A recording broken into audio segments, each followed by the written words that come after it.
Mesdames et messieurs, bonsoir. Merci de votre fidélité et de suivre cette édition de 20h30 que nous ouvrons avec ce communiqué du secrétaire général du gouvernement. Le président de la République, chef de l'État, Issoufou Mahamadou, a signé un décret portant remise gracieuse de peine. Ainsi, au terme de l'article 1er de ce décret, des remises gracieuses de peine sont accordées par le président de la République, chef de l'État, à l'occasion de la date anniversaire de son accession à la magistrature suprême dans les conditions définies aux articles ci-après.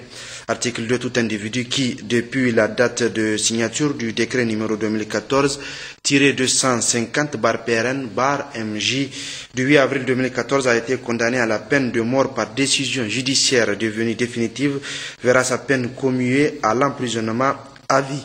Tout individu qui, depuis la date de signature du décret visé à l'alinéa précédent, a été condamné à la peine d'emprisonnement à vie par décision judiciaire devenue définitive verra sa peine commuée à 30 ans d'emprisonnement. Article 3. Tout individu qui, à la date de la signature du présent décret, est condamné à la peine privative de liberté par décision judiciaire devenue définitive et mise en exécution pour une infraction qualifiée crime ou délit bénéficie d'une remise de peine. A. De la totalité de la peine qui lui reste à subir si celle-ci est inférieure ou égale à 12 mois. B. De 12 mois si la peine prononcée est supérieure à 12 mois et inférieure ou égale à 2 ans. De 15 mois si la peine prononcée est supérieure à 2 ans et inférieure ou égale à 5 ans. De 24 mois si la peine prononcée est supérieure à 5 ans et inférieure ou égale à 6 ans. De 30 mois si la peine prononcée est supérieure à 6 ans. Article 4. Les remises gracieuses prévues à l'article 3 ci-dessus ne sont pas applicables aux personnes condamnées pour les infractions ci-après. Vol commis avec au moins 3 circonstances aggravantes, atteinte à la sûreté de l'État, détournement des deniers publics, trafic international de drogue, atteinte grave aux mœurs, viol, adultère, attentat à la pudeur, viol aggravé, avortement, proxénétisme et excitation à la débauche, terrorisme et financement du terrorisme, meurtre, parricide, assassinat ou emprisonnement, blanchiment de capitaux, enrichissement illicite, abus des biens sociaux.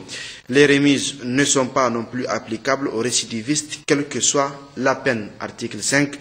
Nonobstant les dispositions de l'article 4 ci-dessus, bénéficient de la remise totale de la peine qui leur reste à subir les femmes allaitantes ou en grossesse, les personnes atteintes d'épilepsie, d'affections tuberculeuses, cancéreuses, lépreuses et sidéennes médicalement constatées, les mineurs de moins de 17 ans, les personnes âgées de 60 ans ou plus et les malades mentaux. Article 6. Les remises de peine prévues à l'article 3 et au 4e tiré de l'article 5 ci-dessus ne sont pas applicables aux bénéficiaires des dispositions de l'article 2 du présent décret. Article 7. Toutefois, les bénéficiaires des remises gracieuses dont les certificats médicaux, actes de naissance ou jugements supplétifs tenant lieu d'acte de naissance ayant servi de support pour la remise s'avérerait faux, verront leur remise de peine rapportée sans préjudice de poursuite pénale pour usage de faux.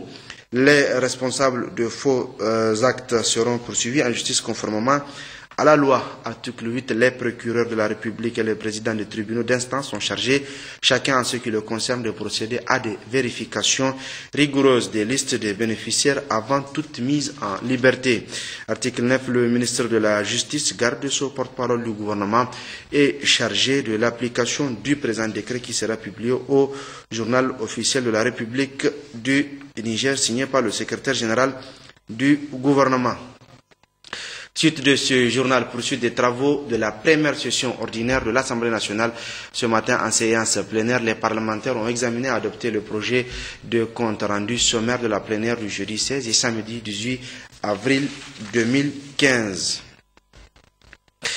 À la primature, fait d'actualité, le Premier ministre, chef du gouvernement, a présidé cet après-midi la réunion du comité de gestion des épidémies face à la situation préoccupante de l'épidémie de méningite, d'une nouvelle forme de méningite donc, qui fait des victimes dans certaines localités du pays. Au terme de cette réunion, des mesures immédiates ont été prises, dont entre autres la fermeture des écoles sur l'ensemble de la région de Niamey jusqu'au lundi prochain à compter de demain, mercredi.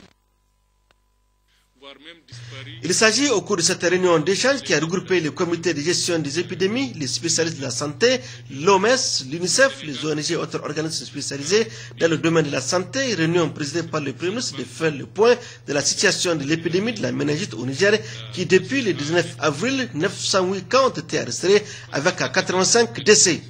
Face à l'évolution de la maladie observée dans certaines localités, notamment à Niamey, Douti et Gaïa, maladie qui présente aujourd'hui de nouvelles formes jamais connues au Niger, le ministre de la Santé publique a présenté la situation de cette épidémie.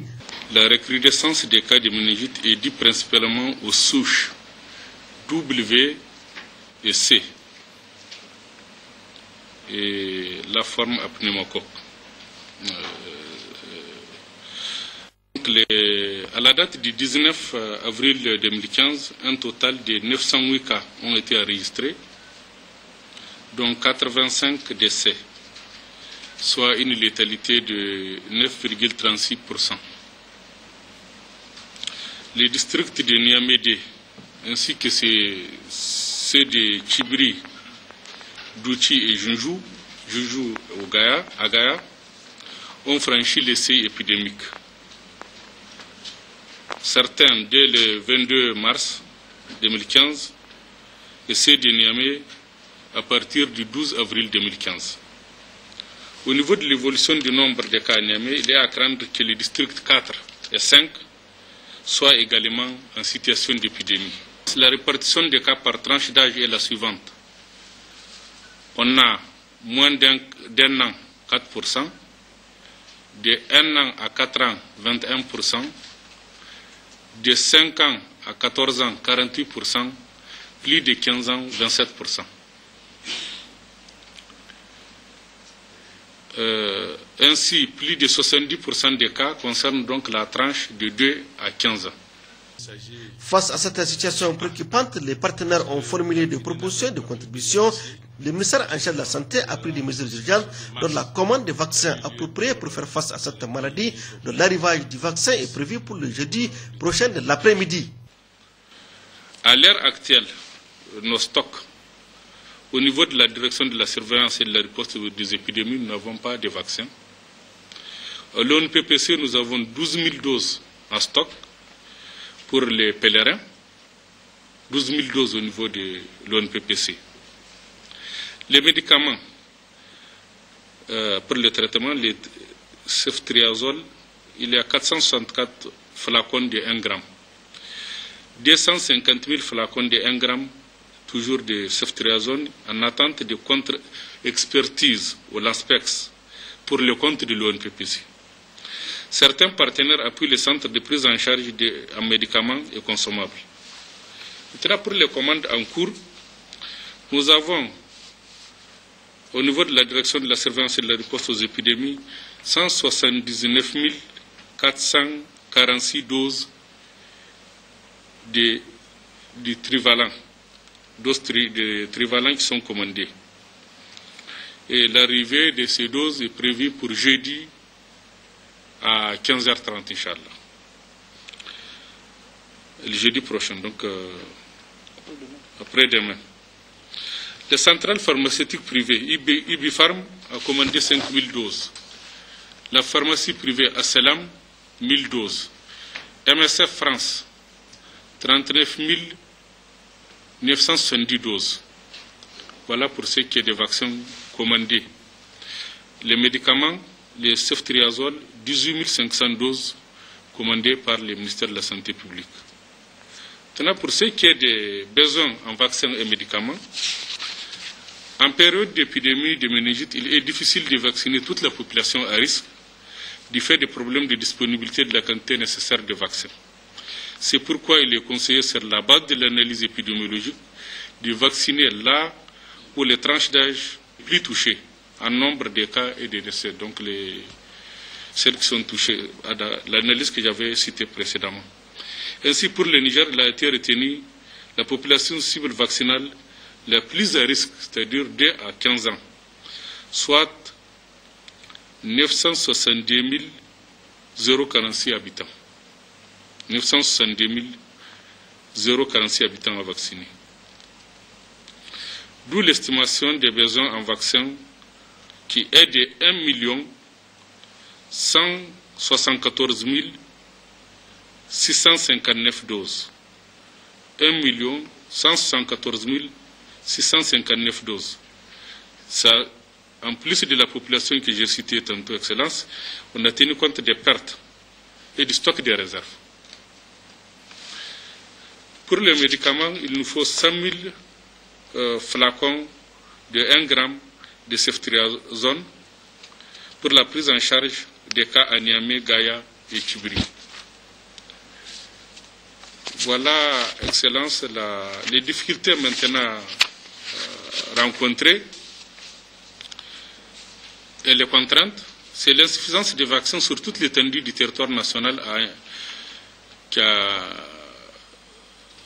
a engendré des procédures d'acquisition et de conservation non conformes des vaccins. Ça veut dire qu'il y a des personnes, des structures qui commandent des vaccins ou qui cherchent à acquérir des vaccins avec des pays voisins, mais sans respecter les normes de fabrication, les normes de conservation, les normes de transport. Donc il y a un marché parallèle, Excellence, qui se développe tant dans le secteur privé formel que dans le secteur privé informel.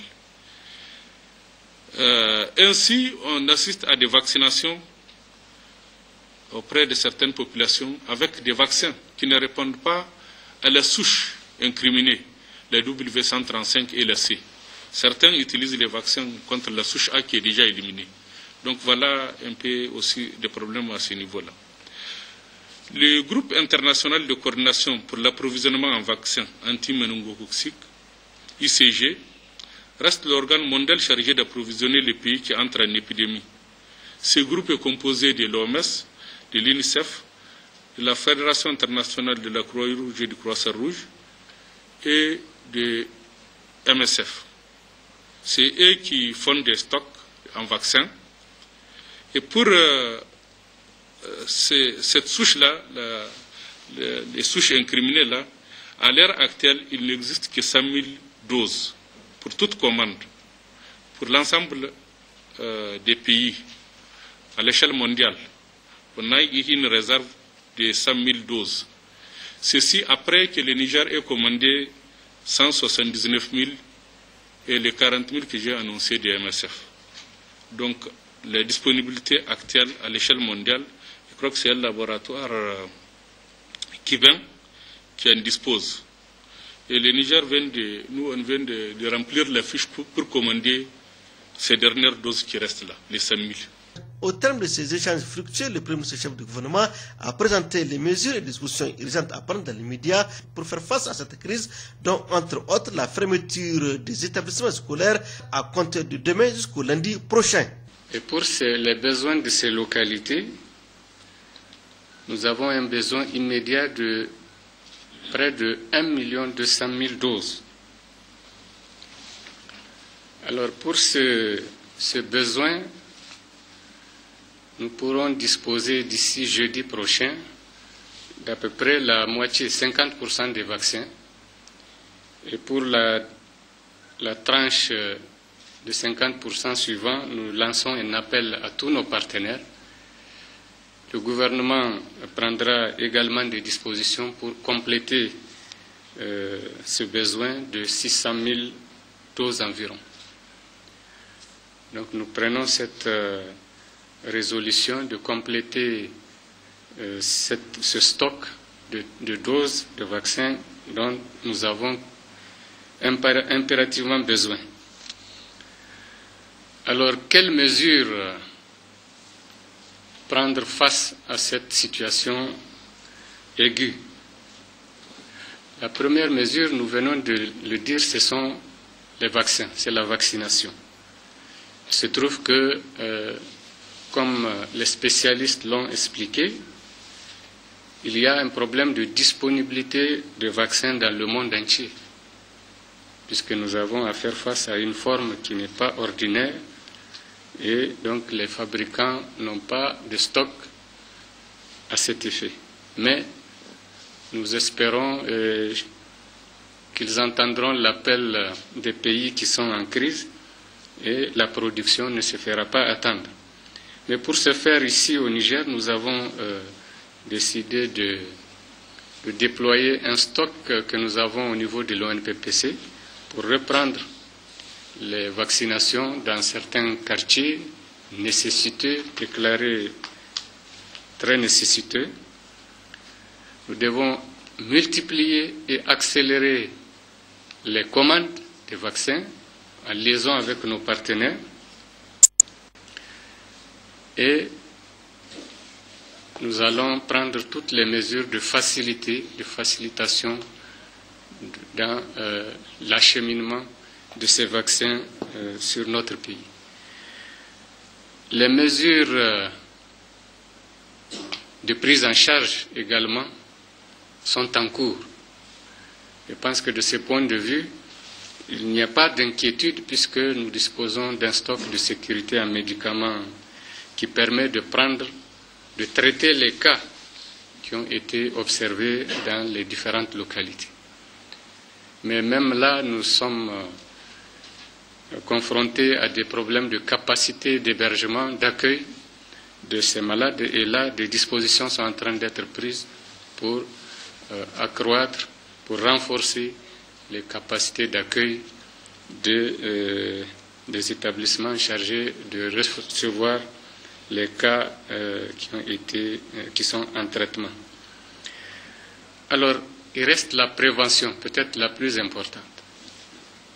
En matière de prévention, nous sommes d'avis que nous devons être très vigilants, les services compétents, qu'ils soient de la santé ou des autres services de contrôle, pour que les produits qui entrent au Niger soient effectivement des produits conformes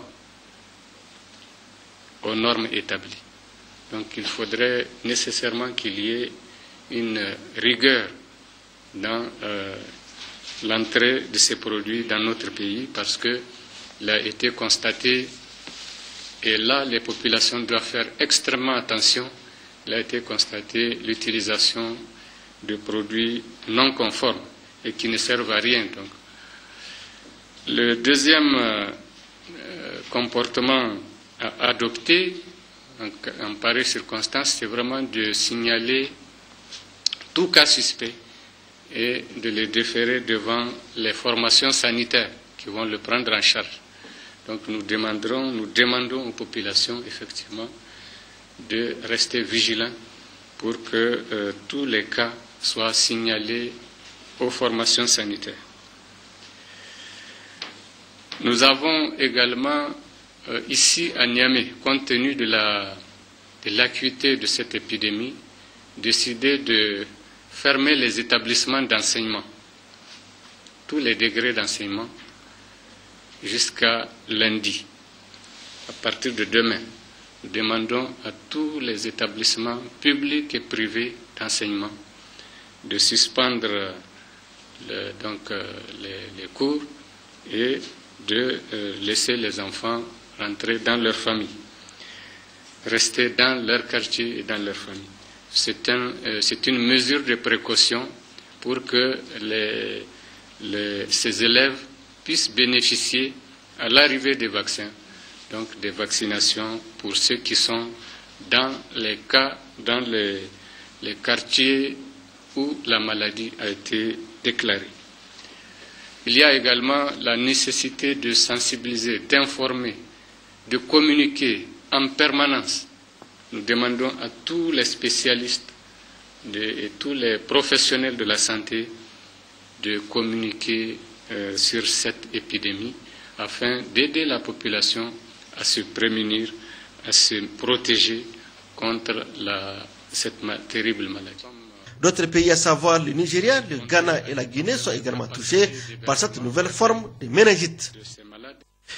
Par rapport à ce sujet d'actualité, donc l'épidémie de méningite qui sévit au Niger et dans la région précisément dans la région de Niamey et la région de Dosso, nous recevons sur ce plateau comme invité le ministre de la Santé publique, Manu Agali.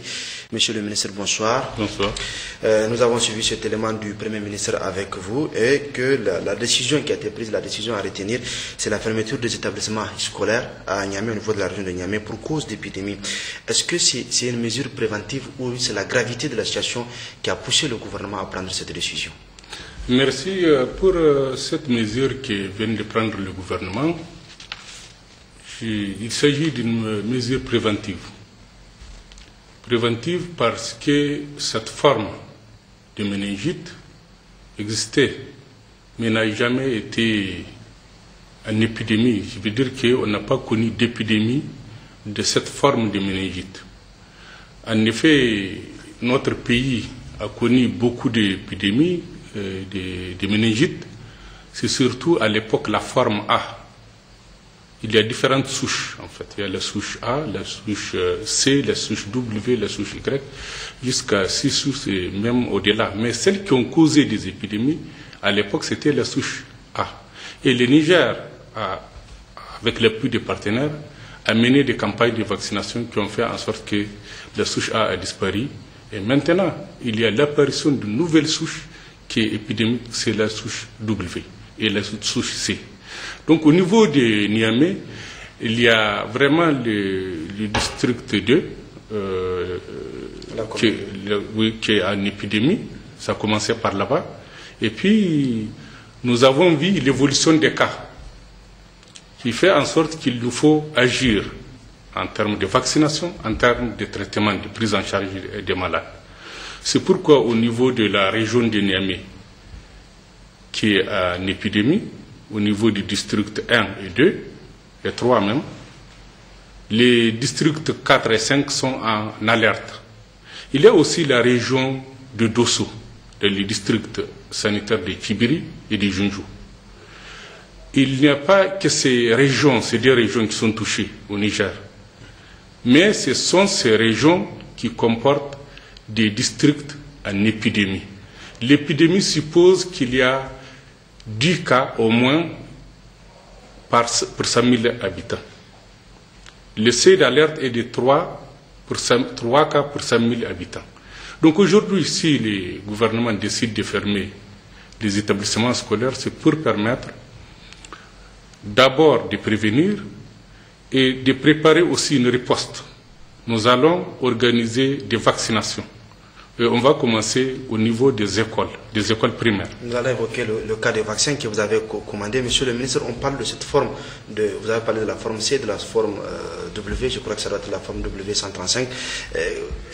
Qu'est-ce qu'on connaît qu'est-ce qui fait la complexité de ces formes? En fait, la forme actuelle là, qui cause l'épidémie au niveau de Niamey, c'est la forme W. Et au niveau du Dosso, c'est la forme C. Et les vaccins que nous avons commandés, c'est ce qu'on appelle le tétravalent, les vaccins tétravalents qui comportent, quand on est vacciné avec ce type de vaccin, on peut se prémunir contre 4 formes, la A, la C, la W et la Y. Donc, le but pour nous, c'est de vraiment reprendre cette vaccination. La souche A vraiment est mise de côté. Notre système de vaccination a très très bien fonctionné. La souche W, je disais tout à l'heure, existait, mais elle n'a jamais causé d'épidémie. Donc aujourd'hui, au niveau des Niamey, ça la souche W qui cause beaucoup de dégâts, qui cause beaucoup d'épidémies. À l'échelle mondiale, il n'y a pas eu, cette forme ne causait pas d'épidémie. Et nous, dès l'apparition du premier cas, nous avons fait appel à nos partenaires. L'OMS siège est venu en mission à Niamey avec CDC Atlanta, l'OMS Afrique de l'Ouest et nos équipes, et en plus de nos partenaires sur place, l'UNICEF et l'OMS, qui sont partis faire des prélèvements au niveau de toutes les régions en épidémie. Je veux dire la région de Dosso et de Niamey. Et la confirmation nous est venue de de ces missions-là, de nos services, mais aussi de ces organismes internationaux qui s'occupent de la santé. Donc ensemble, nous travaillons ensemble et il y a la confirmation que vraiment au niveau du Dosso, cette épidémie-là de la souche C existe aussi au Nigeria.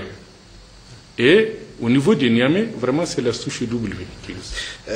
Monsieur le ministre, la première décision du gouvernement c'est de fermer les écoles pour des raisons préventives. Vous avez commandé des vaccins. Est-ce que le Niger peut faire face à cette situation d'épidémie?